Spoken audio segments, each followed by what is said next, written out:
മരണനിഴലിൻ താഴ്വരയിൽ നിന്ന് എന്ന ഈ പ്രോഗ്രാമിലേക്ക് എല്ലാ പ്രേക്ഷകർക്കും സ്വാഗതം. ഞാനൊരു എഴുത്ത് വായിച്ചിട്ടുണ്ട്. ലാസറിൻ്റെ ചിരി എന്നാണ് ആ എഴുത്തിൻ്റെ തലക്കെട്ട്. അതിൻ്റെ പശ്ചാത്തലം യേശുക്രിസ്തു ഉയർപ്പിച്ച ലാസർ, ആ സംഭവങ്ങൾക്കൊക്കെ ശേഷം അദ്ദേഹത്തിൻ്റെ വീടിൻ്റെ തിണ്ണയിൽ ഇങ്ങനെ കസേരയിലിരിക്കുന്ന സമയം, ആ നാട്ടിലുള്ള വേദന അനുഭവിക്കുന്നവർ, പ്രതിസന്ധി അനുഭവിക്കുന്നവർ, വിവിധങ്ങളായ രോഗം അനുഭവിക്കുന്നവരൊക്കെ ലാസറിനെ കാണാനായിട്ടെത്തും. അവരുടെയൊക്കെ ആഗ്രഹം ലാസറിനോട് ഈ പ്രശ്നം ഒന്ന് പറയുക, ലാസർ ഒരു വാക്ക് അവർക്ക് വേണ്ടി പ്രാർത്ഥിക്കുക. അങ്ങനെ ലാസറിന് അടുത്തെത്തി തങ്ങളുടെ വൈഷമ്യമേറിയ ആ കഥകളെല്ലാം ലാസറിനെ പറഞ്ഞ് കേൾപ്പിക്കും. പക്ഷെ ലാസർ എല്ലാം കേട്ടൊന്ന് ചിരിക്കും. അദ്ദേഹത്തിന് മറുപടിയൊന്നുമില്ല, ഒരു ചിരി മാത്രമാണ്. അത് നാട്ടിലെല്ലാം പരന്നു. എന്തു പറഞ്ഞാലും ലാസർ ചിരിക്കുകയാണ്. അങ്ങനെ ഒരിക്കൽ ഒരാൾ ഒരു അനുഭവം ലാസറുമായി പങ്കിടാനായും ഒരാശ്വാസത്തിനായും ലാസറിനടുത്തെത്തി. ആ കഥ കേട്ടതിന് ശേഷം പതിവ് പോലെ ലാസർ ചിരിച്ചു. അദ്ദേഹത്തിന് അല്പം ദേഷ്യം വന്നു. അപ്പം അദ്ദേഹം ചോദിച്ചു, എൻ്റെ ഇത്രയും പ്രതിസന്ധി നിറഞ്ഞ ഒരു കാര്യം താങ്കളോട് പറഞ്ഞിട്ടും ഒരു വാക്കുപോലും ഒരു ആശ്വാസം പറയാതെ എന്താണ് താങ്കൾ ഇതുപോലെ ചിരിക്കുന്നതെന്ന് ചോദിച്ചപ്പോൾ ലാസർ പറഞ്ഞ മറുപടിയാണ്, എത്ര വലിയ പ്രതിസന്ധിയിൽ കൂടെ നാം കടന്നു പോയാലും അതിൻ്റെ എല്ലാം അങ്ങേയറ്റം ഏറ്റവും അവസാനം എന്ന് പറയുന്നത് മരണമാണ്. ഞാൻ ആ മരണത്തിലെത്തിയതാ. അവിടെ നിന്നാണ് യേശു എന്നെ ജീവിതത്തിലേക്ക് തിരിച്ചു കൊണ്ടുവന്നത്. അതിനപ്പുറത്ത് ആർക്കും ഒരനുഭവവും പറയാനില്ല.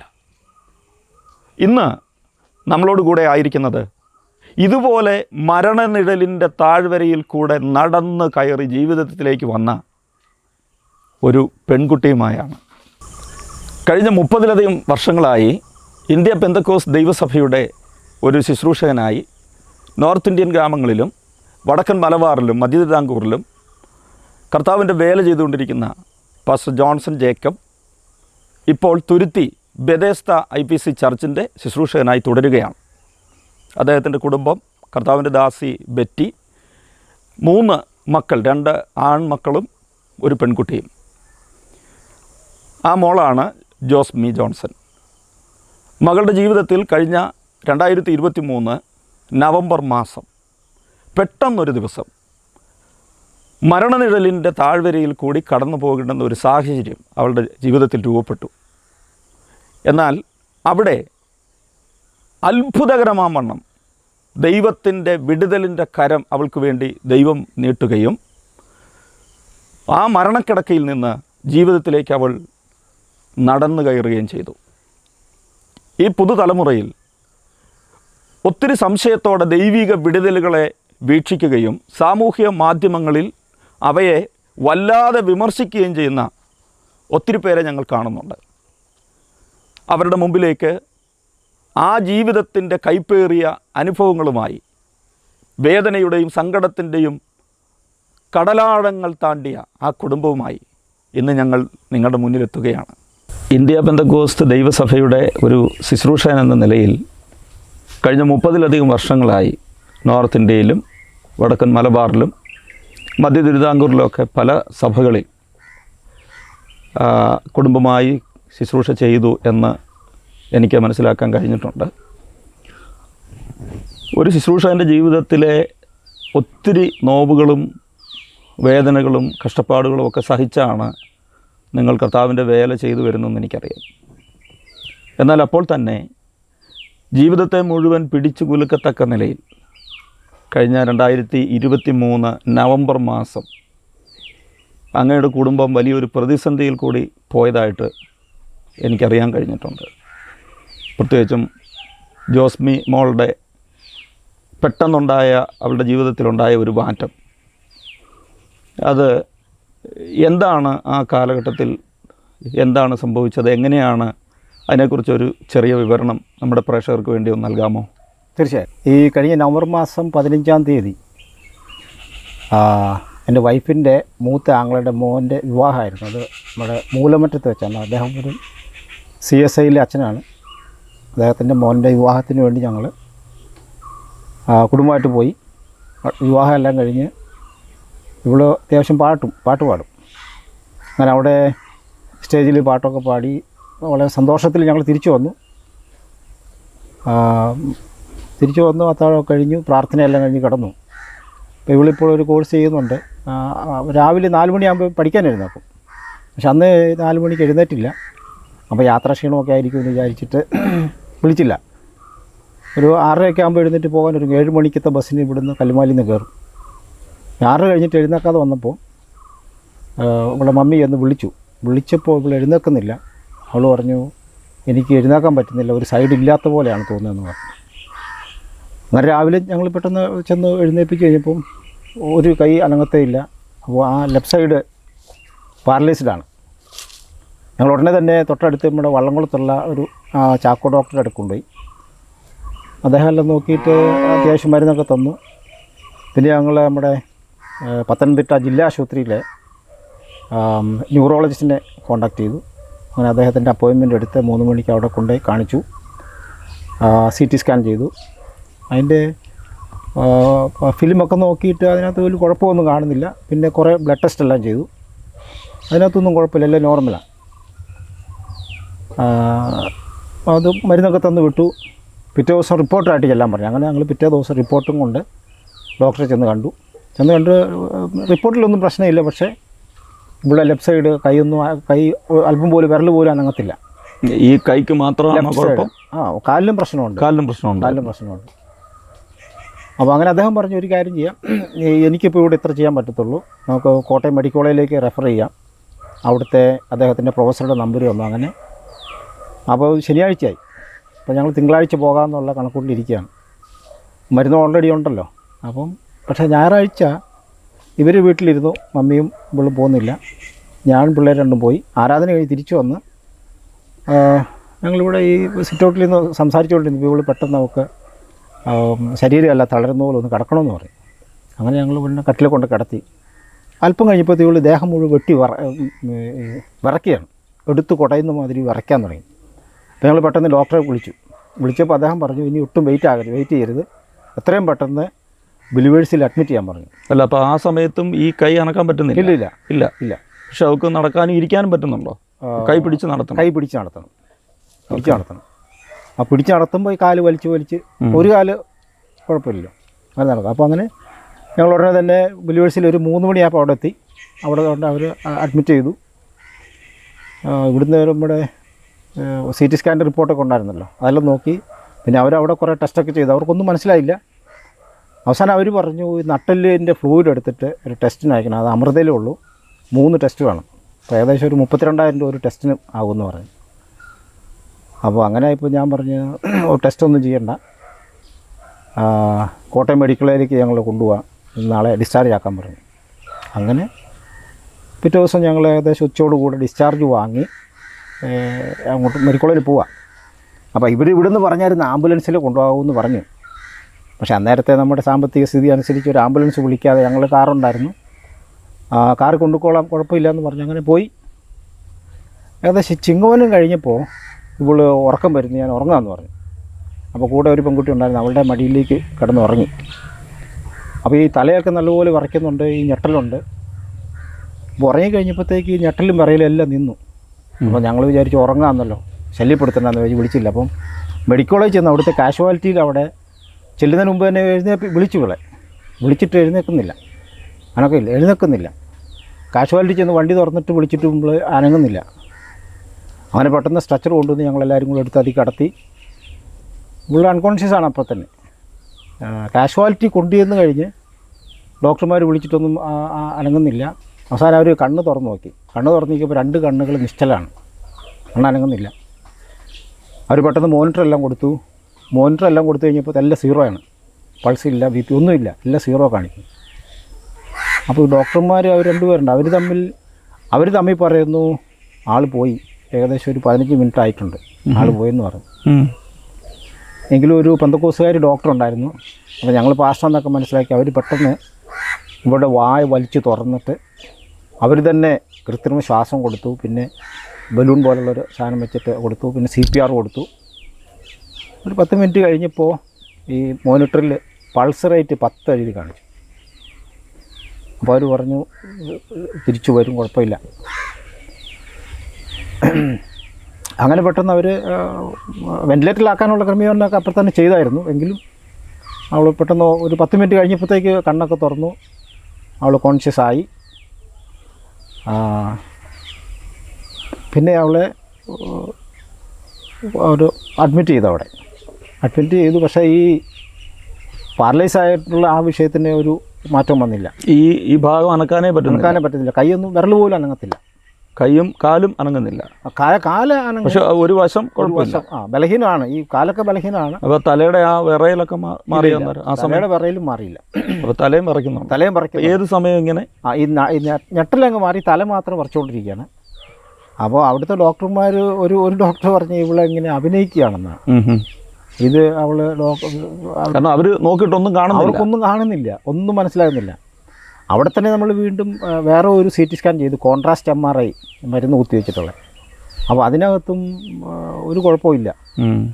പക്ഷേ കൈ അനങ്ങത്തില്ല, വിരൽ പോലും അനങ്ങത്തില്ല. കൈ നമ്മളെടുത്താൽ പഞ്ഞി പോലെയാണ്. അപ്പോൾ അങ്ങനെ കുറച്ച് ദിവസം അവിടെ കിടന്നു. മെഡിക്കൽ കോളേജിൽ എത്ര ദിവസം കിടന്നു? മെഡിക്കൽ കോളേജിൽ 10-12 ദിവസത്തോളം അവിടെ കിടന്നു. മെഡിക്കൽ കോളേജിലുണ്ടായിരുന്നു. ആ സമയത്ത് അവർ ട്രീറ്റ്മെൻറ്റ് എന്തെങ്കിലും ചെയ്തോ? മരുന്ന് വല്ലതും കൊടുത്തോ? അവരെ ട്രീറ്റ്മെൻറ്റ് പുള്ളിക്കാരി നേഴ്സായിരുന്നുകൊണ്ട് ഇവർ കൊടുക്കുന്ന മരുന്നൊക്കെ നോക്കുക എന്താണെന്ന്. ശരിക്കും പറഞ്ഞാൽ അവർ ഉറങ്ങാനുള്ള മരുന്ന് കൊടുത്തുള്ളൂ, അല്ലാതെ വലിയ കാര്യമായിട്ടുള്ള മരുന്ന് കൊടുത്തില്ല. അവർക്ക് കൊടുക്കാൻ പറ്റില്ല. എന്താണെന്ന് അവർക്ക് മനസ്സിലായില്ല. എന്തുകൊണ്ട് ഇങ്ങനെ സംഭവിച്ചെന്ന് അവർക്ക് മനസ്സിലായില്ല. അപ്പം ഉറങ്ങാൻ വേണ്ടിയുള്ള മരുന്നുകൾ ഇങ്ങനെ കൊടുത്തേ ഉള്ളൂ. പിന്നീട് അത് കഴിഞ്ഞ് ഒത്തിരി എല്ലാവരും ധാരാളം ആൾക്കാർ പ്രാർത്ഥിക്കാൻ എന്താ ചെയ്യേണ്ടതെന്നോ എങ്ങോട്ട് പോകണമെന്നോ ആരെ കാണണമെന്നോ ഏത് ഡോക്ടറെ കാണണമെന്നോ ഒരു ഐഡിയ ഇല്ലാതായിപ്പോയി. അതെ, എന്നെ ചെയ്യണമെന്ന് അറിയത്തില്ല. കാരണം മെഡിക്കൽ സയൻസിന് പോലും അതെ മോളുടെ എന്താണ് അവളുടെ ശരീരത്തിൽ സംഭവിച്ചുകൊണ്ടിരിക്കുന്നതെന്ന് ഫൈൻഡ് ഔട്ട് ചെയ്യാൻ പറ്റുന്നില്ല. ഒരു രോഗം അവർ കണ്ടുപിടിച്ചിട്ടില്ല. പക്ഷെ അവൾക്ക് ഒരു സൈഡ് അനക്കാൻ പറ്റുന്നില്ല. എന്താണെങ്കിലും ആ സമയത്ത് അനേക ദൈവമക്കൾ പ്രാർത്ഥിച്ചു മോൾക്ക് വേണ്ടി. ധാരാളം പേര് ഉപവസിച്ച് വരെ പ്രാർത്ഥിച്ച ആൾക്കാരുണ്ട്. അപ്പോൾ ഈ നട്ടല് കിഴിക്കണം എന്ന് പറഞ്ഞത് ബിലീവേഴ്സിലാണ്. അപ്പം പാസ്റ്റർ എന്താ മറുപടി പറഞ്ഞേ? ഞാൻ പറഞ്ഞു ചെയ്യണ്ടെന്ന് പറഞ്ഞു. അതെന്താ അങ്ങനെ പറയാൻ ഉണ്ടായിരുന്ന? കാരണം അതിന് പല ആൾക്കാരും പറഞ്ഞു അങ്ങനെ ചെയ്യിക്കരുത്, ഇവള് പെങ്കൊച്ചല്ലേ, അങ്ങനെ ഒന്നും ചെയ്യിക്കരുത്. പിന്നെ ഒത്തിരി പൈസ, ഒരു ടെസ്റ്റിന് തന്നെ ഏകദേശം 32,000 രൂപ എന്ന് പറഞ്ഞു. 3 ടെസ്റ്റ് ചെയ്യുമ്പോൾ തന്നെ ഏകദേശം 1 ലക്ഷത്തോളം രൂപയാവും. അതെല്ലാം കൊണ്ടാണ് ചെയ്യണ്ടെന്ന് പറഞ്ഞു. അത് അന്നേരം എടുത്ത ആ തീരുമാനം ഏറ്റവും നന്നായെന്ന് പിന്നീട് മനസ്സിലായി അല്ലേ? തീർച്ചയായിട്ടും. അപ്പോൾ 12ഓളം ദിവസം നിങ്ങൾ മെഡിക്കൽ കോളേജിൽ മോളയായിട്ടുണ്ടായിരുന്നു. അതിനുശേഷം എന്താണ് സംഭവിച്ചത്? അപ്പോൾ അങ്ങനെ ധാരാളം പേര് ഇവൾക്ക് വേണ്ടി പ്രാർത്ഥിച്ചു. ഇവള് കഴിഞ്ഞ സീസണിൽ നമ്മുടെ പവർ BBSൽ ഒത്തിരി വർക്ക് ചെയ്തു. ഇവിടെ ഒത്തിരി BBS തന്നെ കണ്ടക്ട് ചെയ്തു. തിരുവനന്തപുരം, പാലക്കാട്, തൃശ്ശൂർ, ഒത്തിരി സ്ഥലത്ത്. അപ്പം അറിയുന്ന അവരെല്ലാവരും അത്തരത്തിൽ ആത്മീയ കാര്യങ്ങൾ ആക്ടിവിറ്റീസിലൊക്കെ ഒരു അല്പം മുമ്പിലാണ്. ഇപ്പം മോളവിടെ തൊടുപുഴ മറ്റോ അല്ലേ അവിടെ കല്യാണത്തിന് പോയി? അതെ, മൂലമറ്റത്ത്. അപ്പോൾ അവിടെ പാട്ടൊക്കെ പാടി അല്ലേ തലേ ദിവസം? ഈ പ്രശ്നം ഉണ്ടാകുന്നതിൻ്റെ അന്ന് ഞാനത് എവിടെയോ സോഷ്യൽ മീഡിയ വഴി ഞാൻ കണ്ടു. ശരിക്കും പറഞ്ഞാൽ ആ പാട്ട്, ഇവള് പാടിയ പാട്ട് പാരിൽ പാർക്കും അൽപായസിൽ ഭാരങ്ങളധികം വേണ്ടി എന്നുള്ള പാട്ടാണ് പാടിയത്. അപ്പോൾ എല്ലാവരും ആ പാട്ട് വളരെ ശ്രദ്ധിച്ച് എല്ലാവരും ആ പാട്ടിലിങ്ങനെ ശ്രദ്ധിച്ചിരിക്കുകയാണ്. അപ്പോൾ ഞാൻ മുമ്പിൽ ഈ പാട്ട് കേട്ട് അന്നേരം തൊട്ട് എൻ്റെ മനസ്സിൽ എന്തോ ഒരു എന്താ ഇവിടെ ഈ പാട്ട് പാടുന്നത്, എന്തോ സംഭവിക്കുമെന്നുള്ള ഒരു ചിന്ത അന്നേരം എൻ്റെ മനസ്സിൽ വന്നു. ഞാൻ ആരോടും പറഞ്ഞില്ല. ആ പാട്ട് എന്തുകൊണ്ട് ആ പാട്ട് പാടി, എന്തോ സംഭവിക്കുമെന്നുള്ള ഒരു ചിന്ത അപ്പോൾ തൊട്ട് എൻ്റെ മനസ്സിലുണ്ടായിരുന്നു.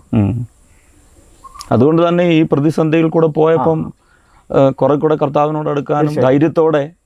അപ്പം ഞാൻ പാസ്റ്ററെ വിളിക്കുന്ന സമയത്തൊക്കെ ശരിക്കും നമ്മൾ തമ്മിൽ നല്ല സ്നേഹബന്ധം വർഷങ്ങളായിട്ട് അറിയാവുന്നതുകൊണ്ടും മോളെയും എനിക്ക് നന്നായിട്ട് അറിയാവുന്നതുകൊണ്ടും ഒരു പിതാവിൻ്റെ ഹൃദയവേദനയോടുകൂടിയാണ് ഞാൻ പാസ്റ്ററെ വിളിക്കുന്നത്. പക്ഷേ പാസ്റ്ററെ വിളിക്കുമ്പോഴൊക്കെ ഒരു സാധാരണ ഒരു പനി വരുന്നതിൻ്റെ ഒരു പ്രതികരണമാണ്. അപ്പോൾ അത്രത്തോളം ധൈര്യം അത് ദൈവികം ആയിട്ട് അല്ലാതെ നമുക്ക് മാനുഷ്യമായിട്ടൊന്നും ചെയ്യാൻ പറ്റില്ലല്ലോ. അപ്പം അങ്ങനെ ഏതായാലും മെഡിക്കൽ കോളേജിൽ കിടക്കുന്ന ആ ദിവസങ്ങളിൽ അവർ മരുന്നൊന്നും ചെയ്തതായിട്ട് നമുക്കറിയില്ല ഇല്ല, അല്ലേ? ഇതിനു വേണ്ടി പ്രത്യേകിച്ച് ഒന്നും ചെയ്തില്ല. കാരണം അവർ കണ്ടുപിടിച്ചിട്ടില്ല എന്താണ് അസുഖം എന്ന് കണ്ടുപിടിക്കാതെ എന്തിനാ മരുന്ന് ചെയ്യണ്ടേ? അവർക്ക് പിന്നെ കൊടുത്തത് എന്താ? ഉറങ്ങാനൊക്കെ ഉള്ള മരുന്നേ ഉള്ളൂ. ഉറങ്ങാൻ വേണ്ടിയൊക്കെ ഉള്ള മരുന്ന്. അപ്പോൾ ഒരു 12 ദിവസം കഴിഞ്ഞപ്പോൾ ഈ സ്ട്രെസ് കുറയ്ക്കാൻ, മാനസികമായിട്ടുള്ള സ്ട്രെസ് കുറയ്ക്കാൻ വേണ്ടിയിട്ടുള്ള ഒരു ടാബ്ലറ്റ് അതേ ഉള്ളൂ, അല്ലാതെ വേറെ ഒന്നും കൊടുത്തില്ല. അപ്പം ഞാൻ ഈ സമയത്തൊക്കെ 1-2 തവണ പാസ്റ്ററെ വിളിച്ചെങ്കിലും പിന്നെ നമ്മൾ നേരിട്ട് കാണുമായിരുന്നല്ലേ? അതെ അതെ. അന്നേരം ശരിക്കും ഞാൻ ശരിക്കും ആശ്ചര്യപ്പെട്ടു പോയി. അതെ അതെ. അപ്പോൾ ഞാൻ ചോദിച്ചു, പാസ്റ്ററോട് ചോദിച്ചത് മോൾ എന്ത് ചെയ്യുന്നു ചോദിച്ചപ്പോൾ പറഞ്ഞു അവൾ കോളേജിൽ പോയെന്നാണ് പറഞ്ഞത്. അതെ അതെ.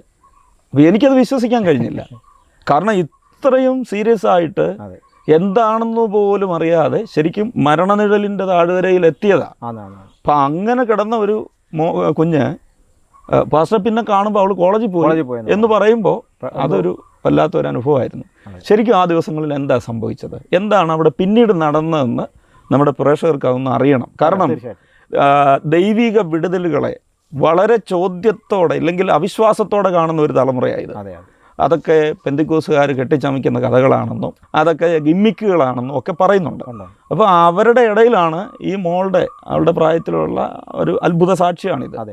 അപ്പോൾ എന്താണ് അവിടെ സംഭവിച്ചത്, എങ്ങനെയാണ് അവൾ എഴുന്നേറ്റത്, അത് കൃത്യമായിട്ടൊന്ന് പ്രേക്ഷകർക്ക് വേണ്ടി ഒന്ന് പറയണം. അപ്പോൾ അതിന് മുമ്പ് ഇവളുടെ ഏറ്റവും വലിയ ആഗ്രഹം എന്ന് പറഞ്ഞാൽ മിനിസ്ട്രിയാണ്. ജോലിയുടെ കൂട്ടത്തിൽ അവൾക്ക് മിനിസ്ട്രി ചെയ്യണമെന്നുള്ളതാണ് ഇവിടെ ഏറ്റവും വലിയ ആഗ്രഹം. അപ്പോൾ തന്നെ ഈ അസുഖം വന്നതിന് ശേഷം അനേക ദൈവദാസിമാരും ഒക്കെ പ്രാർത്ഥിച്ചിട്ട് അവർ പറഞ്ഞ ഒരു ആലോചന ഉണ്ട്, ഇത് രോഗമല്ല, ഒരു ദൈവപ്രവൃത്തി വെളിപ്പെടാൻ വേണ്ടിയാണ്, ഇത് ഇവൾക്കൊരു സാക്ഷ്യത്തിന് വേണ്ടിയാണ്, ഇവളെ ദൈവം ശക്തമായിട്ട് ഉപയോഗിക്കാൻ പോവുകയാണ്, അതുകൊണ്ടാണ് ഇങ്ങനെ. അവൾക്കൊന്ന് രുചിച്ചറിയാം. യെസ്, അവൾ കേട്ടറിവേ ഉള്ളൂ. അതെ അതെ. പപ്പ പ്രസംഗിക്കുന്നതും മറ്റുള്ളവരൊക്കെ പറയുന്നതേ കണ്ടിട്ടുള്ളൂ. എന്നാൽ ആ ദൈവത്തെ അനുഭവിച്ചറിയാനുള്ള ഒരു അവസരം. ആ ദൈവം അതിനുവേണ്ടി അനുവദിച്ചാണെന്നാണ് പലരും പ്രാർത്ഥിച്ചിട്ട് എല്ലാവരും പറഞ്ഞ അങ്ങനെ ഒരു ആലോചന പറഞ്ഞു. അപ്പോൾ തീർച്ചയായിട്ടും അങ്ങനെയാണ്.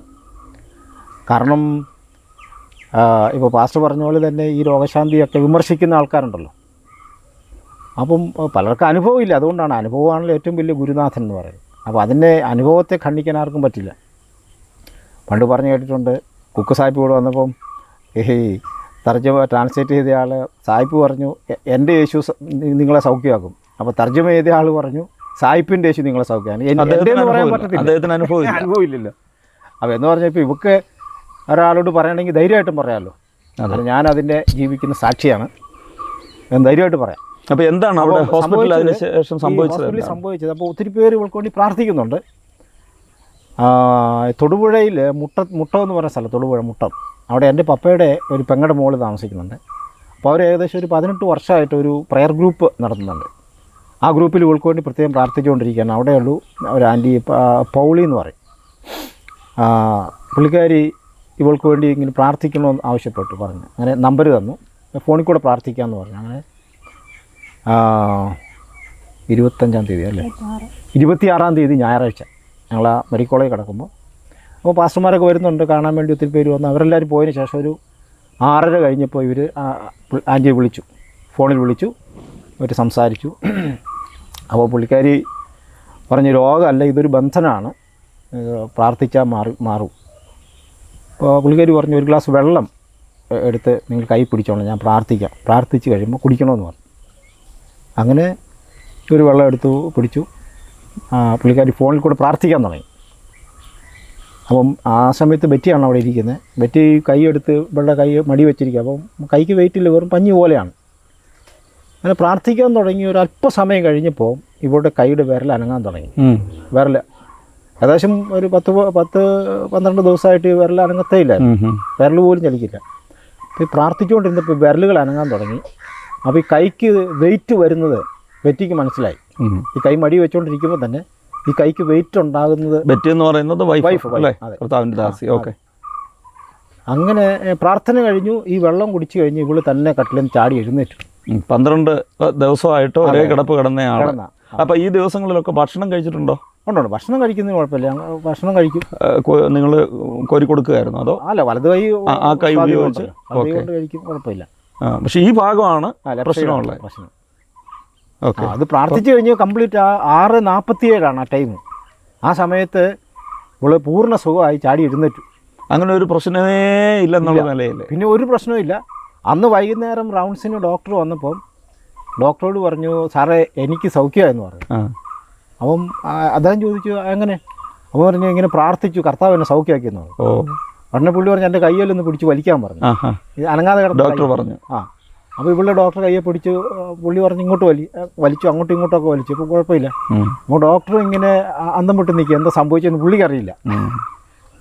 അതിനുശേഷം വീണ്ടും അവർ ഒരു 2-3 ദിവസം കൂടെ അവിടെ കിടത്തി. കാരണം ഡിസ്ചാർജ് ചമ്പറയിൽ എന്തെങ്കിലും എഴുതണമല്ലോ, ഇത് എന്തുകൊണ്ട് സംഭവിച്ചു, അവർക്കൊന്നും എഴുതാനില്ല. അവസാനം അവർ പിന്നെ സൈക്യാട്രി വരെ വിട്ടു. ഇതെന്തോ മാനസിക പ്രശ്നമാണ്. അപ്പോൾ 3 പ്രാവശ്യം സൈക്യാട്രി പോയിട്ട് അവർ പറഞ്ഞു ഇവർക്ക് ഒരു കുഴപ്പമില്ല, ഇങ്ങോട്ട് വരിക വേണ്ടെന്ന് പറഞ്ഞു. അങ്ങനെ കർത്താവ് സൗഖ്യമാക്കി, പൂർണ്ണമായിട്ട് സൗഖ്യമാക്കി. 6:47 എന്ന് പറയുന്ന ആ സമയത്തേക്ക് ആ പ്രാർത്ഥനയിൽ, അതായത് കിലോമീറ്ററുകൾ അപ്പുറമുള്ള ഒരു സഹോദരി പ്രശസ്തയല്ല, രോഗശാന്തി വരപ്രാപ്തി എന്നുള്ള സർട്ടിഫിക്കറ്റുകൾ ഒന്നുമില്ല. ഞങ്ങൾ തമ്മിൽ കണ്ടിട്ട് പോലും ഇല്ല. ഒരു സഹോദരി ഫോണിൽ കൂടെ പ്രാർത്ഥിച്ചപ്പോൾ ആ ശബ്ദം കേട്ടോണ്ടിരുന്നപ്പോൾ തന്നെ മോള് പഴയ ജീവിതത്തിലേക്ക് തിരിച്ചു 100% സൗഖ്യം. അതുമല്ല, അവളുടെ ദേഹത്ത് അതിനു മുമ്പ് നട്ടലിനൊക്കെ 2-3 സ്പോട്ടിൽ വേദന ഉണ്ടായിരുന്നു. ആ വേദനയും മാറി, എല്ലാം മാറി കംപ്ലീറ്റ് ഹീൽഡായി. ഓക്കെ. അപ്പോൾ ശരിക്കും ഈ പാസ്റ്റർ പറഞ്ഞത് കേട്ട് പ്രേക്ഷകരെല്ലാം അത് കേട്ടോണ്ടിരിക്കുകയാണ്. അപ്പോൾ ഒരു പദം ഉപയോഗിച്ചു, ആ ദൈവദാസി പറഞ്ഞത് ഇത് രോഗമല്ല, ഇതിൻ്റെ പിന്നിൽ എന്തോ ഒരു ബന്ധനമുണ്ട്. അപ്പോൾ അതിനെയൊക്കെ നിശിതമായിട്ട് വിമർശിക്കുന്ന നല്ല ഒരു ശതമാനം ആളുകളുള്ള ഒരു സമൂഹത്തിലേക്കാണ് ഇത് മീഡിയ വഴി ഈ സാക്ഷ്യം പോകുന്നത്. യേശു കർത്താവ് ഭൂമിയിൽ ശുശ്രൂഷ ചെയ്യുന്ന കാലത്ത് ഒരു പള്ളിയിൽ ചെന്നപ്പോൾ 18 സംവത്സരം ഒരു രോഗാത്മാവ് ബാധിച്ച് ഒട്ടും നിവരുവാൻ കഴിയാതെ കൂനിയായ ഒരു സ്ത്രീ ഉണ്ടായിരുന്നു. അപ്പോൾ യേശു അവളെ തൊട്ടിട്ട്, മകളെ നിൻ്റെ രോഗം മാറിയിരിക്കുന്നു എന്നല്ല പറഞ്ഞ, നിൻ്റെ രോഗബന്ധനം അഴിഞ്ഞിരിക്കുന്നെന്ന്. അപ്പോൾ രോഗവുമുണ്ട്, രോഗാത്മാവും ഉണ്ട്. അത് അന്നുമുണ്ട്, ഇന്നുമുണ്ട്. അപ്പോൾ രോഗത്തിന് ചികിത്സിക്കാൻ ഇന്ന് മെഡിക്കൽ സയൻസ് വലിയ ഡെവലപ്മെൻറ്റ്സാണ് മെഡിക്കൽ സയൻസിന് കിട്ടിയിരിക്കുന്നത്. പക്ഷേ ഒരു രോഗബന്ധനത്തെ ചികിത്സിച്ച് മാറ്റാൻ അവർക്ക് കണ്ടുപിടിക്കാൻ പറ്റില്ല. പക്ഷെ അതിനെ ഇന്നും യേശു വിടുവിക്കുന്നു. കർത്താവിന് കഴിയാത്ത ഒരു കാര്യവുമില്ലെന്ന് ജീവിതം കൊണ്ട് നമ്മൾ മനസ്സിലാക്കിയിരിക്കുകയാണ്. Praise the Lord. ഇവിടെയാണ് ക്രിസ്തീയതയുടെ സാക്ഷ്യം. തീർച്ചയായിട്ടും ഒരു വ്യക്തിയുടെ ജീവിതത്തിൽ ക്രിസ്തുവിനെ രുചിച്ചറിയാം. ഇനി ആരും എന്ന് പറഞ്ഞാലും ജോസ്മി മോളെ സംബന്ധിച്ചിടത്തോളം അവൾക്കറിയാം എന്താണ് അവളുടെ ജീവിതത്തിൽ സംഭവിച്ചത്. അങ്ങനെ ആ സൗഖ്യം പിന്നെ ഒരു 3 ദിവസം കൂടെ നിങ്ങൾ ഹോസ്പിറ്റലുണ്ടായിരുന്നു. അവർക്ക് ഉറപ്പിന് വേണ്ടി, നമ്മുടെ ഉറപ്പിന് വേണ്ടിയല്ല. ഞങ്ങൾ അന്നേ പോരാൻ തയ്യാറാ. കാരണം അവൾ അത്ര ഹെൽത്തി ആയി. ഒരു കുഴപ്പമില്ലായിരുന്നു. ഓക്കെ. അവർ വിടത്തില്ല. കാരണം ഇത് എന്താണെന്ന് അവർക്കൊന്ന് സ്പെസിഫൈ ചെയ്യണമല്ലോ. അപ്പോൾ എല്ലാം കൂടെ ഒരു 10-15 ദിവസം ഒരു മുൾമുനയിൽ എന്ത് സംഭവം, എന്ത് ചെയ്യും നമുക്കറിയില്ല. അതിനിടയിൽ ആ ഡോക്ടേഴ്സ് പറഞ്ഞത് 15 മിനിറ്റ് മുമ്പ് ഇവളുടെ പ്രാണൻ വരെ പോയി എന്നാണ് പറഞ്ഞത്. നഷ്ടപ്പെട്ടു എന്ന് പറഞ്ഞ അടുത്തു നിന്നാണ്. ഇപ്പം മരണം പിടിച്ചുകൊണ്ട് പോയതിനെ അധികാരത്തോടെ തിരിച്ചു കൊണ്ട് തന്നിരിക്കുക. ജോസ്മിയോളെ കുറിച്ച് 1-2 വാക്കുകൾ പറഞ്ഞ് നിങ്ങളെ പരിചയപ്പെടുത്തുന്നതിൽ എനിക്ക് സന്തോഷമുണ്ട്. അവൾ പഠിക്കാൻ നല്ല ബുദ്ധിമതിയായ കുട്ടിയാണ്. എനിക്ക് ചെറുപ്രായം തൊട്ട് കുഞ്ഞിനെ അറിയാം. അവൾക്ക് ചെറുപ്രായം തൊട്ട് അവളുടെ ഹൃദയത്തിലൊരാഗ്രഹം ഉണ്ടായിരുന്നു, ഈ രാഷ്ട്രത്തെ സേവിക്കുവാൻ പട്ടാളത്തിൽ ചേരണം. അവളുടെ പഠനത്തിൻ്റെ ഒരു നല്ല സമയവും അവൾ അതിനുവേണ്ടി ഒരുങ്ങുകയും ആഗ്രഹിക്കുകയും ചെയ്ത് വളരെ കഷ്ടപ്പെട്ട് വളരെ ബുദ്ധിമുട്ടിയാണ് ആ മേഖലകളിൽ അവൾ ഒരുങ്ങി തയ്യാറായി വന്നുകൊണ്ടിരുന്നത്. എൻ്റെ അറിവ് ശരിയാണെങ്കിൽ NCCയുടെ C കാറ്റഗറി വരെ അവൾ എത്തിയതാണ്. അങ്ങനെ അവൾക്ക് MBBSന്, മിലിറ്ററി MBBSന് സെലക്ഷൻ കിട്ടി കേരളത്തിൽ നിന്ന്. പക്ഷേ ആ സെലക്ഷൻ കിട്ടി അവിടെ ജോയിൻ ചെയ്യേണ്ട സമയം, ഇൻ്റർവ്യൂവിന് അറ്റൻഡ് ചെയ്യേണ്ട സമയം എങ്ങനെയോ അവൾ അറിഞ്ഞില്ല. ഒന്നുകിൽ അതിൻ്റെ ഉത്തരവാദിത്തപ്പെട്ടവർ അവളെ അറിയിച്ചില്ല. അവസാനം സമയമെല്ലാം പോയതിന് ശേഷം അവൾക്ക് ഒരു തരത്തിലും അവിടെ പോയി അറ്റൻഡ് ചെയ്യാൻ പറ്റാത്ത ഒരു സമയം അവളെ വിവരം അറിയിക്കുകയും അവൾക്ക് പകരം മറ്റൊരു കുട്ടി അവിടെ അതിന് ജോയിൻ ചെയ്യുകയും ചെയ്തു. വളരെ സങ്കടകരമായ രീതിയിൽ അവൾ പഠനത്തെ എല്ലാം അതോടുകൂടി പഠിക്കണ്ടെന്ന് പോലും തീരുമാനിച്ച് ഒരു വല്ലാത്ത മാനസികാവസ്ഥയിലേക്ക് മാറിപ്പോയായിരുന്നു ആ സമയം. പിന്നീട് അവൾ BSc ഡിഗ്രിക്ക് ചേരുകയും ഫിസിക്സ് ഐച്ഛിക വിഷയമായി എടുത്തുകൊണ്ട് അവൾ പഠനം പൂർത്തീകരിക്കുകയും ചെയ്തു. അപ്പോൾ അത്രത്തോളം കഠിനാധ്വാനം ചെയ്യുന്ന ഒരു കുട്ടിയാണ്. അവളുടെ ജീവിതത്തിലാണ് ഇത്രയും എന്താ പറയുക, ഹൃദയസ്പർശിയായ അല്ലെങ്കിൽ ഹൃദയത്തെ നോവിക്കുന്ന ഒരു പ്രതിസന്ധിയിൽ കൂടി കടന്നു പോയത്. ജോസ്മി മോൾ നമ്മുടെ കൂടെ ഉണ്ട്. എന്തു തോന്നുന്നു കഴിഞ്ഞ ജീവിതത്തെയൊക്കെ ഓർത്തിട്ട്? ഇപ്പം ഭയങ്കര സന്തോഷമുണ്ട്. അതോടൊപ്പം എൻ്റെ കുറേ ഡൗട്ട്സ് ക്ലിയർ ആയിട്ട് ഭയങ്കര ക്രിസ്റ്റൽ ക്ലിയർ ആയ പോലെയാണ് എനിക്ക് ആ ഒരു അനുഭവം. ഇനി ഒരു സംശയവും ഇല്ല. ദൈവം ഉണ്ടോയെന്ന് ചോദിച്ചാൽ ഉണ്ട്. പിന്നെ മറ്റേ ഹസ്കേലിനോട് ചോദിച്ചാൽ ഈ അസ്ഥികൾ ജീവിക്കുമെന്ന് ചോദിച്ചാൽ അന്ന് ചോദിച്ചായിരുന്നെങ്കിൽ ഞാൻ ഡൗട്ട്ഫുള്ളി നിന്നേനെ. പക്ഷെ ഇന്ന് ചോദിച്ചാൽ എനിക്ക് 100% ഷുവർ ആയിട്ട് പറയാൻ പറ്റും, ജീവിക്കും എന്ന് പറയാൻ പറ്റും. ഒരു തരത്തിലും സാധ്യതയില്ലാത്തതാണ് അസ്ഥികൾ. പക്ഷെ ദൈവത്തെ കൊണ്ട് അതും പറ്റും, കഴിയുമെന്ന് നമ്മൾ അനുഭവിച്ചറിഞ്ഞു അല്ലേ? സന്തോഷമുണ്ട് മോളെ. ഈ കാലഘട്ടത്തിലൊക്കെ ഇതുപോലെയുള്ള സാക്ഷ്യങ്ങൾ സമൂഹത്തിന് കൊടുക്കണമെങ്കിൽ നമ്മൾ ആ ജീവിതത്തിൻ്റെ അനുഭവത്തിൽ കൂടെ കടന്നു പോയേ പറ്റുള്ളൂ. എങ്ങനെയായിരുന്നു, നിനക്കൊന്ന് ബ്രീഫായിട്ടൊന്ന് പറയാമോ? എന്താ ആ സമയത്ത് എങ്ങനെയാണ് നീ അതിനെ കണ്ടത്, ഇല്ല നീ അനുഭവിച്ചത് എങ്ങനെയാണ്? ചെറുതായിട്ട് അതിനെ ഒന്ന് ചുരുക്കി, അധികം സമയമെടുക്കാതെ ഒന്ന് നമ്മുടെ പ്രേക്ഷകർക്ക് വേണ്ടി ഒന്ന് സംസാരിക്കാം. ആദ്യം ഞാൻ പറയാണെങ്കിൽ ആ പാട്ട് പാടി എന്ന് പറഞ്ഞാൽ അന്ന് എനിക്ക് ഭയങ്കര വല്ലാത്തൊരു സന്തോഷമായിരുന്നു. അല്ല, ഒരു കാര്യം, ആ പാട്ട് ഒരു 4 ലൈൻ പാടാമോ? തീർച്ചയായും. ഒന്ന് പാടിക്കാൻ 4 ലൈൻ. വൻതീരകളുമ്പോൾ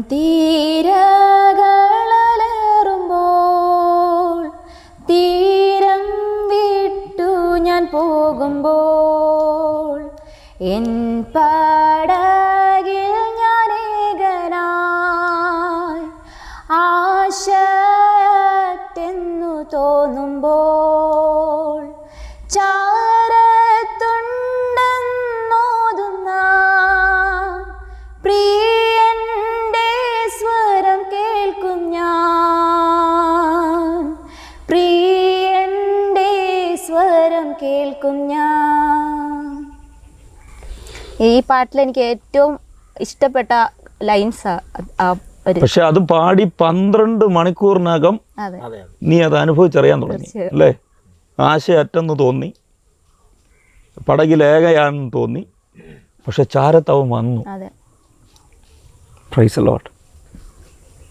പറഞ്ഞു, എങ്ങനെയാണ് ആ സാഹചര്യത്തിൽ? മോള് വെളുപ്പിനെ 4 മണിക്ക് എഴുന്നേക്കും അല്ലേ? അതെ, പഠിക്കാൻ ഇച്ചിരി ടഫായിട്ടുള്ള ഒരു കോഴ്സാണ് ഞാൻ ഇപ്പോൾ ചെയ്യുന്നത്. അപ്പം കുറച്ച് നമ്മൾ ഹാർഡ് വർക്ക്. ഇപ്പോൾ BSc ഫിസിക്സിന് ശേഷം ഇപ്പോൾ ഏതാ കോഴ്സ് ചെയ്യുന്നത്? മെഡിക്കൽ സ്ക്രൈബിംഗ് എന്ന് പറഞ്ഞൊരു കോഴ്സ് ചെയ്യുന്നു. Medical scribing. അപ്പോൾ വെളുപ്പിനെ 4 മണിക്ക് എഴുന്നേറ്റ് പഠിക്കും. അങ്ങനെ പഠിച്ചുകൊണ്ടിരുന്ന ആ സമയത്ത് എഴുന്നേക്കും. പക്ഷേ ആ സമയത്ത് എനിക്ക് എഴുന്നേക്കാൻ പറ്റില്ല, കാരണം എൻ്റെ ഒരു സൈഡ് ഫുള്ളും തളർന്നിട്ട് എനിക്ക് എഴുന്നേക്കാൻ പറ്റുന്നില്ല. അങ്ങനെ ഇരുന്നപ്പോഴും മമ്മി വന്ന് വിളിച്ചു. അന്ന് പറഞ്ഞാൽ തലേന്ന് ഞാൻ ഭയങ്കര സന്തോഷത്തിൽ, എന്നൊന്നില്ലാത്തൊരു സന്തോഷത്തിലാണ് ഞാൻ കിടന്നിരുന്നത്. രാവിലെ എഴുന്നേറ്റ് ഇങ്ങനെ ഒരു ബുദ്ധിമുട്ടായി. അങ്ങനെ ഹോസ്പിറ്റൽ കാര്യങ്ങൾ നമ്മളൊക്കെ പോയി. അപ്പോൾ ഡോക്ടേഴ്സ് അങ്ങനെ പറയുമ്പോഴേ എനിക്ക് ഭയങ്കര ഒരു സങ്കടം വന്ന്, ഞാൻ ഇത്രയൊക്കെ നിന്നിട്ടും എനിക്കിങ്ങനെ ഒന്ന് വന്നല്ലോ, അങ്ങനെ ഒരു സങ്കടം എൻ്റെ ഉള്ളിൽ വന്നു. അങ്ങനെ ബിലിവേസിൽ നമ്മൾ പോയപ്പോൾ ഈ ബുദ്ധിമുട്ടുകളെല്ലാം വന്നു കഴിഞ്ഞ് നമ്മളെ ബിലിവേസിൽ കൊണ്ടുപോയി. അങ്ങനെ അവർ ICUലോട്ട് തന്നെ ഷിഫ്റ്റ് ചെയ്തു. ICUയിൽ ചെന്നപ്പോൾ ആരുമില്ല സംസാരിക്കാനൊന്ന്. കാര്യങ്ങൾ നഴ്സുമാരും ഡോക്ടേഴ്സും വന്ന് പോകുന്നതല്ലാതെ ആരും ഇല്ലാതെ അവനെ കട്ടിലേക്ക് ഇരുന്ന് ഇങ്ങനെ ഓരോ കാര്യങ്ങളും ചിന്തിക്കാൻ തുടങ്ങിയപ്പം ഈ വയ്യാതിരുന്ന സാറ്റർഡേയിലും, അതായത് ഞാൻ ആശുപത്രിയിൽ എത്തുന്നതിന് മുന്നേ സാറ്റർഡേ ഇവിടെ ഒരു യൂത്ത് മീറ്റിംഗ് ഞാൻ നടത്തുന്നുണ്ടായിരുന്നു. അപ്പം അവിടെ പോയി. അപ്പോൾ അവിടെ ഒരു അങ്കിള് പിന്നെയും എന്നോട് പറയുന്നുണ്ട്, മോളെ നിനക്ക് ഈ ഒരു മനസ്സ് തളരുന്ന ഒരു അവസ്ഥ വരും, അപ്പോഴും തളർന്നു പോകരുതെന്ന് പറഞ്ഞാൽ എന്നെ പോയിൻ്റ് ഔട്ട് ചെയ്ത് അങ്കിൾ പറഞ്ഞുകൊണ്ട് അപ്പോഴും ഞാനിങ്ങനെ വിചാരിച്ചു എന്തുകൊണ്ട് എന്നോട് അങ്ങനെ പറയുന്നു. കാരണം അതുവരെ എനിക്ക് അങ്ങനത്തെ ഒരു പ്രശ്നങ്ങളില്ല, നീ പലയിടത്തും തളർന്നു പോകും, അവിടെയൊക്കെ പിടിച്ച് നിൽക്കണം, ദൈവം നമ്മുടെ കൂടെ ഉണ്ടെന്ന് പറഞ്ഞുകൊണ്ട് അങ്കിൾ റിപ്പീറ്റ് ചെയ്തിട്ട് ഈ ഒരു കാര്യം പറയും. അന്ന് എനിക്ക് അങ്കിളിനെ പേഴ്സണലി അറിയത്തില്ല. അങ്ങനെ അപ്പോൾ ആ കിടന്ന് ഈ കാര്യങ്ങളൊക്കെ ഞാൻ ചിന്തിച്ചു. അപ്പം എനിക്ക് മനസ്സിൽ വന്നൊരു, അല്ലെങ്കിൽ ദൈവം എന്നെ കാണിച്ചൊരു വാക്യം, ഭയപ്പെടേണ്ട, ഞാൻ നിന്നോട് കൂടെ ഉണ്ട്. അന്നോടെ എനിക്ക് ആ പേടി ഒക്കെ പോയി. അങ്ങനെ അവിടുന്ന് ICUയിൽ നിന്ന് എന്നെ മാറ്റി കോട്ടയം മെഡിക്കൽ കോളേജിലോട്ട് കൊണ്ടുവരുന്ന വഴിക്ക് എനിക്ക് ഭയങ്കര ഒരു ദാഹമാണോ വിശപ്പാണോ അറിയില്ല. അങ്ങനെയാണ് എനിക്ക് ഇവർക്ക് ഒരു ജ്യൂസ് വാങ്ങി തന്നത്. അത് കുടിച്ച് പിന്നെ എനിക്ക് ഓർമ്മയില്ല ഒന്നും. പിന്നെ എൻ്റെ മനസ്സിൽ ആ ഒരു ഇത്രയും ഭാഗം ബ്ലാങ്ക് ആണ്. വേറെ വരുന്നതെന്ന് പറഞ്ഞാൽ അവർ പറയുന്നുണ്ടല്ലോ എനിക്ക് ജീവനില്ലാതെയാണ് ഞാൻ ചെന്നൈ. ആ ഒരു ടൈമിൽ എനിക്ക് ഫുൾ ഒരു വെട്ടം, പ്രകാശം എന്ന് പറഞ്ഞാൽ ഒരു ഇന്ന് വരെ എനിക്കത് കമ്പയർ ചെയ്യാൻ പറ്റാത്തൊരു രീതിയിൽ ഭയങ്കര ഒരു പ്രകാശത്തിൽ കൂടെ ഞാൻ ഇങ്ങനെ നിൽക്കുക. നമ്മൾ എങ്ങോട്ട് നോക്കിയാലും ഈ ഒരു നല്ലൊരു പ്രകാശം എനിക്ക് കാണുന്നത്. അത് കഴിഞ്ഞ് പിന്നെ കുറേ കഴിഞ്ഞ് കണ്ണ് തുറന്നപ്പോഴാണ് ഡോക്ടേഴ്സ് അപ്പോഴാണ് എനിക്ക് കോൺഷ്യസ് ആയിട്ട് ഞാൻ ഹോസ്പിറ്റലാണ് എന്നറിയുന്നത്. അതുവരെ ഞാൻ ആ ഒരു വെട്ടത്തിനകത്താണ്. അതെന്താണ് എനിക്ക് ഡിസ്ക്രൈബ് ചെയ്യാൻ പറ്റത്തില്ല. അതുപോലത്തെ നല്ലൊരു പ്രകാശത്തിൽ ഞാൻ നിൽക്കുമായിരുന്നു. അപ്പോൾ ആ സമയത്തൊക്കെ ഈ ഡോക്ടേഴ്സ് പല കാര്യങ്ങളും പറയുമ്പോൾ വീണ്ടും വീണ്ടും ഞാൻ ഡൗൺ ആയി പോയിക്കൊണ്ടിരിക്കുക. അപ്പോഴും എനിക്ക് ഈ വാക്യം വീണ്ടും വീണ്ടും എൻ്റെ മനസ്സിൽ വരിക, ഭയപ്പെടേണ്ട, ഞാൻ നിന്നോട് കൂടെയുണ്ട്. ആ വാക്യങ്ങൾ ഇങ്ങനെ പറഞ്ഞു വന്നിട്ട് എനിക്ക് തന്നെ ഒരു എന്താ പറയുക, ഒരു ജീവൻ തോന്നി ഉള്ളിൽ. അപ്പം മമ്മിയാണെങ്കിലും വരുന്നവരൊക്കെ ഭയങ്കര സഹതാപത്തോടെ, അയ്യോ മോക്കിങ്ങനെ വന്നല്ലോ, ഇത്രയും ചെറുപ്രായമാണല്ലോ. അപ്പോഴും ഞാൻ അവരെ ദൈര്യപ്പെടുത്തും, മമ്മി ഇല്ല, എനിക്ക് കുഴപ്പമൊന്നുമില്ല, എന്നെക്കുറിച്ച് ദൈവത്തിനൊരു പ്ലാൻ ഉണ്ട്. അത് ആ ഒറ്റ ഒരു വാക്യത്തിന് പുറത്താണ് എനിക്ക് ഈ ഒരു ചിന്ത വരുന്നത്. അപ്പോൾ എന്നെക്കൊണ്ട് ഇനിയും അനേകം കാര്യങ്ങൾ ചെയ്യാനുണ്ട് ദൈവത്തിന്. എന്നെ അങ്ങനെ മരണത്തിൽ നിന്ന് എഴുന്നേൽപ്പിച്ച ദൈവത്തിന് എന്നെ ആ ഒരു കിടക്കയിൽ നിന്നും എഴുന്നേൽപ്പിക്കുമെന്ന് എനിക്ക് ഉറപ്പായിരുന്നു. പിന്നെ എനിക്കെന്ന് പറഞ്ഞാൽ കിടക്കയിലാണെങ്കിലും ഒരു പ്രശ്നമില്ല. എനിക്ക് ഈ സൗണ്ട്, എനിക്ക് തൊണ്ട കൊണ്ട് സംസാരിക്കണം, ആ ഒരൊറ്റ ആഗ്രഹമേ ഉള്ളൂ. കാരണം എനിക്ക് പാട്ട് പാടാൻ അത്രയ്ക്ക് പോയാലും പ്രശ്നമില്ല, കുഴപ്പമില്ല, എനിക്ക് ശബ്ദം മതി. എനിക്ക് പാട്ട് പാടണം. പിന്നെ കുഞ്ഞുങ്ങളോട് VBSലൊക്കെ വർക്ക് ചെയ്ത് അങ്ങനെ അതെ, അങ്ങനെ കുറേ സ്ഥലങ്ങളിൽ പോയി കുറേ കുഞ്ഞുങ്ങളായിട്ട് കണക്ഷൻസ് ഉണ്ട്. അപ്പം അവരുടെ ആ ഒരു മിനിസ്ട്രി ചെയ്യണമെന്ന് എനിക്ക് ഭയങ്കര ആഗ്രഹം. അതിനിപ്പോൾ നമുക്ക് സൗണ്ട് മതി, നമ്മുടെ ബോഡിയിലേലും പ്രശ്നമില്ല, സൗണ്ട് മതിയല്ലോ. ആ ഒരു ആഗ്രഹമായിരുന്നു എൻ്റെ ഉള്ളിൽ. അപ്പം അന്നൊക്കെ എന്ന് പറഞ്ഞാൽ സൈഡ് ഫുള്ള് ഭയങ്കര ഒന്നും അറിയത്തില്ല എനിക്ക്. പിന്നെ കാലിൽ ഇച്ചിരി ഒരു പവർ ഉണ്ടായിരുന്നുള്ളൂ, അത് പിന്നെ കുറഞ്ഞുകൊണ്ടിരുന്നു. പിന്നെ ഡോക്ടേഴ്സ് പല കാരണങ്ങളും പറഞ്ഞു. അതൊന്നും ഞാൻ അങ്ങ് വകവയ്ക്കാറില്ല. കാരണം എൻ്റെ ഉള്ളിലുണ്ട്, എൻ്റെ കൂടെ ദൈവമുണ്ട്, എനിക്ക് അങ്ങനെ ഒന്നും വന്നു പോകത്തില്ല. അങ്ങനെ കുറേ കഴിഞ്ഞ് ആ ആൻറ്റി പ്രാർത്ഥിച്ചു. അതിന് മുന്നേ ഒരു പാസ്റ്റങ്ങൾ വന്നിട്ട് എനിക്ക് വേണ്ടി പ്രാർത്ഥിച്ചിരുന്നു. അപ്പം ഭയങ്കര വിറയെന്ന് പറഞ്ഞാൽ എൻ്റെ ബോഡിയിലെ വിറയിൽ ബിലിവേസിൽ നിന്ന് കൊണ്ടുപോയി കഴിഞ്ഞപ്പോഴത്തേക്കിന് എൻ്റെ തലയിലോട്ടായി. പിന്നെ തല മാത്രം ഭയങ്കരമായിട്ട് വിറയ്ക്കുകയായിരുന്നു. അങ്ങനെ നിയന്ത്രിക്കാൻ പറ്റത്തില്ല. അവരിപ്പോൾ ഡോക്ടേഴ്സ് പറയും കൺട്രോൾ ചെയ്ത് നോക്ക്, പക്ഷെ ഞാൻ നോക്കിയിട്ടൊന്നും പറ്റുന്നില്ല. അങ്ങനെ പിന്നെ ആ പാസ്റ്റങ്ങൾ വന്നിട്ട് പ്രാർത്ഥിച്ചു. അങ്ങൾ കുറേ നമ്മളെ സപ്പോർട്ട് ചെയ്തിട്ട് എന്നെ മോട്ടിവേറ്റ് ചെയ്യുന്ന ഓരോ കാര്യങ്ങൾ പറഞ്ഞ് പ്രാർത്ഥിച്ചു കഴിഞ്ഞപ്പോഴത്തേക്ക് അന്ന് ആ വിറയിൽ അങ്ങ് മാറി. വിറയിൽ നിന്നു. അന്ന് വൈകുന്നേരം കിടന്നുറങ്ങി. അതൊരു സാറ്റർഡേ. പിന്നെ സൺഡേയിലാണ് ഈ ആൻറ്റി, ഇപ്പം വിസിറ്റേഴ്സ് കുറേ പേര് വന്നു, അങ്ങനെ സംസാരിച്ചു, പ്രാർത്ഥിച്ചു, എല്ലാവരും പോയി ഞങ്ങൾ ഫ്രീ ആയിട്ടിരുന്നപ്പോഴാണ് ഞാനും മമ്മി മാത്രമേ ഉള്ളൂ. അങ്ങനെ ഇരുന്ന സമയത്താണ് നമ്മളപ്പം മമ്മി പറഞ്ഞു, ഇങ്ങനെ ഒരു നമ്പർ കിട്ടിയിട്ടുണ്ട്, നമുക്കൊന്ന് വിളിച്ചു നോക്കാം. അങ്ങനെയാണ് ഞങ്ങൾ ആൻറ്റീനെ വിളിച്ചത്. ആൻറ്റീനെ വിളിച്ചു. ആൻറ്റി ഫോണിൽ കൂടെ തന്നെ പ്രാർത്ഥിച്ചു. നമ്മൾ ഡയറക്റ്റ് കണ്ടിട്ടില്ല, ആൻറ്റി നമുക്ക് പരിചയമില്ല, ഈ ആൻറ്റി പറഞ്ഞുള്ള അറിവ് മാത്രമേ ഉള്ളൂ. അങ്ങനെ എൻ്റെ ഫോൺ തന്നു, സംസാരിച്ചു, പ്രാർത്ഥിച്ചു, കാര്യങ്ങളൊക്കെ അറിഞ്ഞു, പ്രാർത്ഥിച്ചു. ആൻറ്റി വെള്ളം തന്നു. അപ്പം തന്നെ എൻ്റെ കയ്യിൽ എന്ന് പറഞ്ഞാൽ ഒരു തീയൊക്കെ പാസ് ചെയ്യുന്ന ഒരു ചൂടായിരുന്നു. കാരണം അതുവരെ എനിക്ക് കയ്യിലൊന്നും അറിയത്തില്ല. അവർ പിച്ചിയാലോ ചൂട് വെച്ചാലോ ഒന്നും എനിക്ക് ഈ കൈ കൊണ്ട് അറിയില്ല. പക്ഷെ ആ സമയത്ത് വേഗം ഒരു തീ പാസ് ചെയ്യുന്ന പോലത്തെ ഒരു ഭയങ്കരമായിട്ട് ചൂടും കാര്യങ്ങൾ അനുഭവിച്ചു. അങ്ങനെയാണ് എൻ്റെ വിരലുകൾ അനക്കി. അത് കഴിഞ്ഞ് പ്രാർത്ഥിച്ചു, വെള്ളം തന്നു, ഞാൻ എണീറ്റു. ആ എണീപ്പ് പിന്നെ ഞാൻ ആ കട്ടിലയിൽ കിടന്നിട്ടില്ല. കാരണം അത്രയും ദിവസം കിടന്നതിൻ്റെ ബുദ്ധിമുട്ടും പിന്നെ ദൈവം തന്ന സൗഖ്യത്തിൻ്റെ ആ ഒരു സന്തോഷം കൊണ്ടൊന്നും പറയാം. ഞാൻ എഴുന്നേറ്റ് പിന്നെ എന്നെ ഡോക്ടേഴ്സ് കാണാൻ വരുമ്പോൾ ഞാൻ അവിടെ കാണില്ല, അവർ പിന്നെ എന്നെ വിളിച്ചു വരുത്തും. അതുപോലെ സന്തോഷമായിരുന്നു എനിക്ക്. ഈ കൈയല്ലേ പ്രശ്നം വന്നേ? ലെഫ്റ്റ് കൈ. ഈ കൈ എൻ്റെ കയ്യിലൊന്ന് പിടിച്ചേ, ഒന്ന് ബലപ്പെടുത്തിക്കേ. എൻ്റെ കൈ ഒന്ന് അങ്ങോട്ട്. ഇത് നല്ല പവറാ കേട്ടോ. ഇത് അത്യാവശ്യം പഞ്ച് പിടിക്കാനുള്ള ബലത്തിലായിട്ടുണ്ട്. വരുന്ന ആളുകളിൽ കർത്താവ് തന്നിരിക്കുന്ന ആയുസ്സിൽ നിൻ്റെ പ്രായത്തിലുള്ള കുഞ്ഞുങ്ങളെ കൊള്ള ചെയ്തു വെച്ചിരിക്കുന്ന നരകത്തോട് പഞ്ച് പിടിച്ച് അവിടെ നിന്ന് ചിലതിനെ തീയിൽ നിന്ന് വലിച്ചെടുക്കാൻ കർത്താവ് നിന്നെ ഉപയോഗിക്കട്ടെ എന്ന് ഞങ്ങൾ പ്രാർത്ഥിക്കുന്നു. എത്ര നാളായിട്ട് VBS ചെയ്യുന്നുണ്ട്? ഒരു വർഷമായുള്ളൂ. കഴിഞ്ഞ ഇയറിലാണ് VBSൽ വേണ്ടി ഇവരുടെ കൂടെ ജോയിൻ ചെയ്തത്. PYPL കുറച്ച് സജീവമാണെന്ന് തോന്നുന്നു. PYPയുടെ പ്രവർത്തനങ്ങൾക്ക് സ്കൂളെല്ലാം കാര്യങ്ങൾക്കും ചർച്ച് ആക്ടിവിറ്റീസിലെല്ലാം മുന്നിലുണ്ട്. അപ്പോൾ ഈ അനുഭവം ഒന്ന് പറഞ്ഞു. ഇങ്ങനെ ഞാനിപ്പം കഴിഞ്ഞ ഇയറിൽ VBS നിലമ്പൂർ പോയിരുന്നു. അപ്പോൾ അവിടെ ചെന്നപ്പോൾ നമ്മൾക്ക് ഒത്തിരി കുട്ടികളുണ്ട്. അപ്പം നമ്മൾ ആരെയും അങ്ങനെ ഫോക്കസ് ചെയ്യുന്നില്ല. അപ്പം അത് ഒരു 2 ദിവസം കഴിഞ്ഞപ്പോഴത്തേക്കിനും ഒരു പയ്യൻ, അവൻ പേരോ കാര്യങ്ങളൊന്നും എനിക്കറിയില്ല, ഞാൻ ഫുഡ് കഴിക്കാൻ വേണ്ടി ഇറങ്ങിയപ്പോഴത്തേക്കും ഈ പയ്യൻ എൻ്റെ അടുത്ത് വന്നു. എന്നിട്ട് പറഞ്ഞു, ചേച്ചി ഇങ്ങനെ പറഞ്ഞ് സംസാരിച്ച് കഴിഞ്ഞപ്പം ഞങ്ങളങ്ങനെ മിണ്ടി പറഞ്ഞു. അപ്പോൾ കൂടുതൽ കാര്യങ്ങൾ എനിക്കറിയില്ല. ഞങ്ങളത് കഴിഞ്ഞ് ഞാൻ വീട്ടിലെത്തിയപ്പോൾ എനിക്ക് മെസ്സേജ് ഇട്ടു, ചേച്ചി അന്ന് ഞാൻ ഭയങ്കരമായിട്ട് ഡൗൺ ആയിട്ട് ഇരിക്കുമായിരുന്നു, ഒരു ഡിപ്രഷൻ എന്നൊക്കെ പറയാം, ആ ഒരു രീതിക്ക് ഇരിക്കുമായിരുന്നു. അന്ന് അവിടെ വന്നത് അവൻ ഫുഡ് കൊടുക്കാൻ വേണ്ടി വന്നതായിരുന്നു. ഫുഡ് അന്ന് നമുക്ക് സ്നാക്സ് ഉണ്ട്, അത് കൊടുക്കാൻ വേണ്ടി വന്നതായിരുന്നു. VBSനായിട്ട് വന്നതല്ല. അപ്പോൾ ഒരു പാട്ട് കേട്ടി അകത്ത് കയറിയിരുന്നതാണ്. ആ സമയത്ത് ഞാൻ ഇവനെ വിളിച്ച് സ്റ്റേജിൽ കയറ്റി. നമ്മൾ അറിയുന്നില്ല. അപ്പോൾ കുറേ പിള്ളേരെ വിളിച്ച കൂട്ടത്തിൽ ഈ പയ്യനെയും മോനെയും വിളിച്ച് ഞാൻ സ്റ്റേജിൽ കയറ്റി. അവർ ആക്ഷൻ സോങ്സ് ഒക്കെ കഴിഞ്ഞ് അങ്ങനെ ഇരുന്നു. അത് കഴിഞ്ഞിട്ട് എന്നോട് പറഞ്ഞു, ചേച്ചി ഞാൻ അന്ന് വൈകുന്നേരം തിരിച്ച്, അപ്പം അവൻ്റെ വീട് തിരുവനന്തപുരത്താണ്, തിരിച്ചു പോകുന്ന വഴിക്ക് സൂസൈഡ് ചെയ്യാൻ വേണ്ടി ഇരിക്കുമായിരുന്നു. ആ ഒരു സ്റ്റേജ് വരെ അവൻ എത്തിയായിരുന്നു. പക്ഷേ അന്ന് എൻ്റെ കുറച്ച് പഴയ കാര്യങ്ങൾ, ഇതുപോലത്തെ കുറേ അനുഭവങ്ങൾ എൻ്റെ ജീവിതത്തിലുണ്ട്. അതൊക്കെ ഞാൻ അന്ന് അവിടെ കുഞ്ഞുങ്ങൾക്ക് പറഞ്ഞു കൊടുത്തിരുന്നു. അപ്പം അത് കേട്ടിട്ട് വീണ്ടും എനിക്ക് ജീവിക്കണം, ദൈവത്തിന് വേണ്ടി പ്രവർത്തിക്കണം എന്നൊരു ചിന്ത വന്നു ചേച്ചി. അന്നോടെ ഞാൻ ആ സ്യൂസൈഡ് ചെയ്യണം എന്നുള്ള ഒരു ചിന്ത കളഞ്ഞു എന്ന് പറഞ്ഞു. ഇപ്പോൾ ആ മോൻ ഭയങ്കരമായിട്ട് ആക്റ്റീവാണ്. ഇപ്പോൾ അവൻ ബാംഗ്ലൂർ നേഴ്സിംഗ് പഠിച്ചുകൊണ്ടിരിക്കുന്നു.